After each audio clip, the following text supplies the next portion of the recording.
Nagwala. Michelle Banaag. Galit na sinugod si Irene Gonzalez. Tekla, inupakan si Michelle.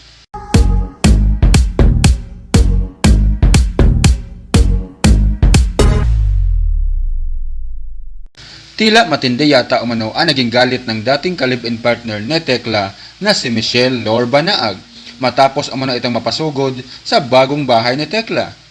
Naghinala daw kasi si Michelle na kasama ni Tekla ang dati pang ka-live-in partner din na si Irene Gonzalez. Hindi daw malaman-laman ng mga netizens kung bakit naisipang sugurin ni Michelle si Irene. Bakit daw niya naisipang gawin yun?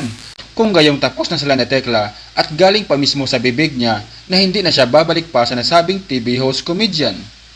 Masasabing siguro ay naiinggit ngayon si Michelle matapos ng mga napabalitang inulan ng biyaya si Tekla. Tapos baka inisip ni Michelle na si Irene ang makikinabang.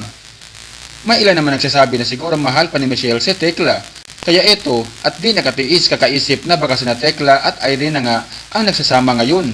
Wala na umanong karapatan pa si Michelle sa kung anumang gugustuhin ni Tekla gawin ngayon. Kasi nga, wala na sila.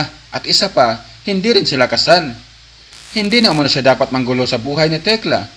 Ayon sa mga usap-usapan, ay namataan daw si Michelle sa CCTV na sumugod daw sa kondo ni Tekla nang walang dahilan. Pero wala sina Tekla at Irene doon. Kaya sa bagong bahay ng komedyan, siya humarurot kaagad. Inakala din ng lahat na baka bibisitahin lang nito ang anak nila ni Tekla na si Baby Angelo. Pero iba pala ang target nito at yun ay sugurin nga si Irene na napapabalita na kabalikang ex-partner din ni Tekla.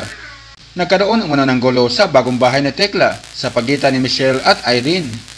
Nagsiselos na kaya si Michelle kay Irene ngayon? Pinagsisihan na kaya ni Michelle ang ginawa niya kay Tekla? Samantala, bigo umano si Michelle sa kanyang pagsugod dahil dito ay mas piniling kampihan ni Tekla si Irene at hindi na siya.